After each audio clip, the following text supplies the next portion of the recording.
का अर्थ है कि जो सिंहासन पर राजा बैठा है उसे प्रणाम किया जाए। कि महाराज उग्रसेन को प्रणाम नहीं किया, भगवान कृष्ण को भी प्रणाम नहीं किया, एक रिक्त स्थान का जाकर बैठे। ये बात यदुवंशियों को नागवार गुजरी। यदुवंशियों ने शत्राजित को समझाया कि बहुत संपदा तुम्हें श्यामांतक मणि से प्राप्त हो गई, और सोना था, अब और ज्यादा सोना बढ़ेगा तो अनंत तेरे जीवन में करेगा। वैसे भी इस श्यामांतक मणि ने तेरे जीवन में अहंकार ला दिया। हम तो ये चाहें कि प्रिय से प्रिय वस्तु भगवान को अर्पित करना चाहिए। हम तो ये चाहेंगे श्यामांतक मणि भगवान कृष्ण को अर्पित कर दे। शत्राजित नाराज बोला कुछ नहीं, लेकिन उठकर अपने घर बात आई गई। कुछ दिन बाद उसका छोटा भाई प्रसेन वन विहार करने गया, उस श्यामांतक मणि अपने गले में पहन कर गया। फिर लौट कर वो आया और दिन बीतकर एक सिंह ने उसे अपना शिकार बना लिया, तो आता कहां हुआ आया। शत्राजित को गलतफहमी हुई, शत्राजित उदास हुआ। शत्राजित ने कहा हो न हो, कृष्ण ने ही मणि के लोभ में लगता है मेरे भाई की हत्या कर दी। उदास, खाना पानी छूट गया भाई की याद। आज उसकी धर्म पत्नी विमल मती ने पूछा, पतिदेव आप इन दिनों उदास क्यों? अन्न जल नहीं ग्रहण करते, क्या बात? बोले तुझे पता नहीं प्रसेन मेरा भाई श्यामांतक मणि पहन कर गया, न खुद आया न मणि था, इसीलिए उदास और उनका। आखिर क्या हुआ देव जी का, क्यों नहीं आया? आप बताओ तो सही। मुझे लगता है वो मारा गया। अरे किसने ये घंटे पाप की? वही तो होगा आपके। शत्राजित ने कहा वो तो मुझे पता है जिसने कार्य किया, लेकिन मैं तुझे नहीं कहूंगा। पत्नी ने कहा जी हमें नहीं कहोगे तो किसे कहो? मैं तो आपकी धर्म पत्नी हूं, भला पत्नी से क्यों छुपा रहे हो? शत्राजित ने कहा पत्नी से छुपा क्या रहे हैं? कवियों ने, संतों ने और नीतिकारों ने मना किया है कि जीवन की हर बात स्त्री से नहीं कहना चाहिए।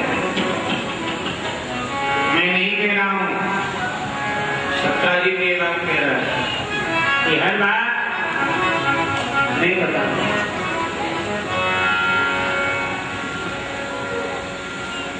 ऐसा क्यों?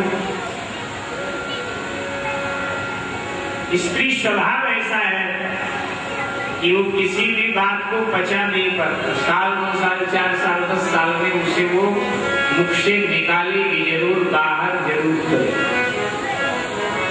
ये अनादिकाल से अब तक देखा जा रहा है। और कवियों ने भी तो गाया कि जिस भजन में राम का नाम न हो उस भजन को गाना।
सभी एक तरह के नहीं होते।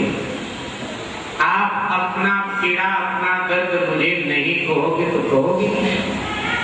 अंततः सत्राजित नारी की बातों में था।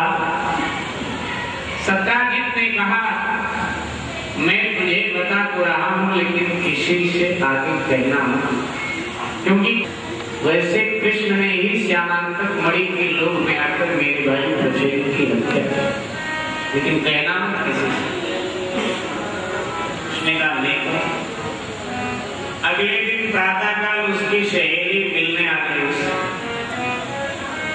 अब वो कृष्ण की प्रशंसा करने लगी।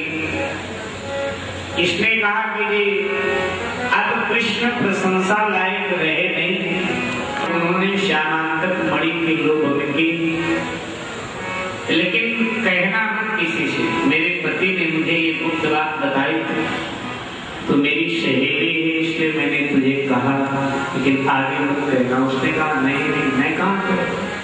आओ उठकर अपने घर का उसका पति कृष्ण जी के पास जा रहा था राज्यसभा। कहने लगी ये कृष्ण के पास उठना बैठना बंद करो। अब कृष्ण प्रजा पालक नहीं रहे बल्कि प्रजा रक्षक बन गए। उसने पत्नी को फटकारते हुए कहा खबरदार, अगर निंदा के शब्द तेरे मुख पे आए। कहने लगी निंदा नहीं वास्तविकता पता है। सत्राजित के छोटे भाई प्रसेन को कृष्ण ने मणि के लोभ में मार दिया। एक राजा का क्या यही कर्तव्य? उसने कहा किसने कहा? उसने कहा कि आगे बात मत आप करना, सत्राजित की पत्नी मेरी सहेली, उसने मुझे बताया। अच्छा प्रभु आपको झूठा आक्षेप लगाया जा रहा है कि आपने प्रसेन की हत्या की। सत्राजित ने बात अपनी पत्नी से कही, उसकी पत्नी ने मेरे पत्नी से कही और मैं आपसे कही। अब तो सारे द्वारिका में बात फैल गई। कुछ कह रहे हैं नहीं ऐसा नहीं हो सकता, द्वारिकाधीश श्री कृष्ण ऐसा नहीं कर सकते। कुछ कहते हैं कि लोग बड़े बड़े पाप करा लेता है, किया ना होता तो ऐसे बातें थोड़ा होती। समाज लगभग एक जैसा है हमेशा। आज भी किसी भी महापुरुष के लिए आप कोई वाक्य निकालें तो कुछ आपका समर्थन करें आपके पक्ष में, कुछ विपक्ष में। कुछ कहेंगे ऐसा नहीं हो सकता, कुछ कहेंगे नहीं ये कुछ तो होगा तभी तो ऐसा होगा। समाज हमेशा लगभग एक जैसा रहा। समाज की बातों में कभी नहीं आना चाहिए। ये समाज कभी राजी होकर माला पहना देता है तो कभी अपमान कर देता है, कभी चरण छू लेता है, कभी गाली दे देता है। इस समाज पर ज्यादा यकीन नहीं था। परिवार के जो लोग थे, कृष्ण के परिवार के लोग, वो भी कृष्ण को सत की दृष्टि से देखने बड़ी प्रिया हुई होगा। अकारण मुझे दोष लगाया और कहा मैं प्रसेन की और मणि की खोज करूंगा। अगर ये दोनों मुझे मिल गए तो मैं द्वारिका आऊंगा, अन्यथा मैं द्वारिका का त्याग कर रहा। शर्त को लेकर प्रभु प्रसेन की खोज के लिए निकले। बड़ी दूर द्वारिका से जब गए, एक वन में प्रसेन की लाश उन्हें मिली। उसके शरीर पर शेर के पंजों के आघात से निशान। सभी सैनिकों ने कहा महाराज ये पक्का हो गया कि प्रसेन को किसी शेर ने अपना शिकार। प्रसेन मिल गया, लेकिन